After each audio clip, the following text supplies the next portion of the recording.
அமைச்சர் மா சுப்பிரமணியன் மற்றும் மாவட்ட ஆட்சியரையும் தொடர்பு கொண்டு அறிவுறுத்தியுள்ளேன் என்றும் முதலமைச்சர் மு க ஸ்டாலின் குறிப்பிட்டிருக்கிறார். இந்நிலையில் கரூரில் விஜய் கூட்ட நெரிசலில் சிக்கி 29 பேர் உயிரிழப்பா என்கிற தகவல் வெளியாகி இருக்கிறது. முன்பாக 10 பேர் உயிரிழந்திருப்பதாக அதிகாரப்பூர்வமான தகவலை மருத்துவத்துறை அமைச்சர் மா சுப்பிரமணியன் வெளியிட்டிருந்தார். களத்திலிருந்து நம்முடைய செய்தியாளர்களும் தொடர்ச்சியாக தகவல்களை வழங்கி வரும் நிலையில் 29 பேர் உயிரிழந்திருக்கிறார்கள் என்கிற தகவல் வெளியாகி இருக்கிறது. விவரங்களோடு செய்தியாளர் சார்லஸ் இணைந்திருக்கிறார். சார்லஸ், அரசு மருத்துவமனையில இருக்கிறீங்க.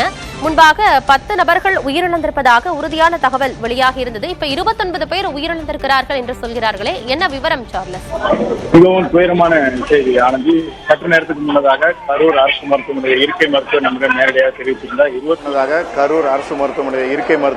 நேரடியாக தெரிவித்திருந்தார். 29 பேர் உயிரிழந்திருக்காங்க. இந்த கூட்ட நெரிசல்ல உறுதி செய்திருக்காங்க. அதில் குழந்தைகள் எத்தனை பேர், ஆண்கள் எத்தனை பேர், பெண்கள் எத்தனை பேர் என்பதை அவர்களால் சொல்ல முடியவில்லை. அவர்களுக்கு ஒட்டுமொத்தமாக இதுவரை அரசு மருத்துவமனையில் மட்டும் 29 பேர் இறந்திருக்காங்க. 29 பேருடைய உடல் கரூர் அரசு மருத்துவமனையில் வைக்கப்பட்டிருக்கு. தொடர்ந்து மயக்கமடைந்து வரவர்களுடைய எண்ணிக்கையும் அதிகரித்துக் கொண்டே இருக்கிறது. மூச்சுத்திறனில் ஏற்படக்கூடிய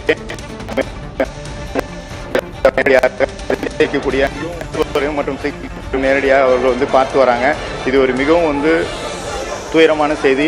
29 பேர் இந்த சாமிபுரத்தில் நடந்த இந்த கூட்ட நெரிசல் அவர்கள் சிக்கி அவர்கள் உயிரிழந்திருக்காங்க என்பதை உறுதி செய்திருக்காங்க. 29 பேர் உயிரிழந்திருக்கிறார்கள்.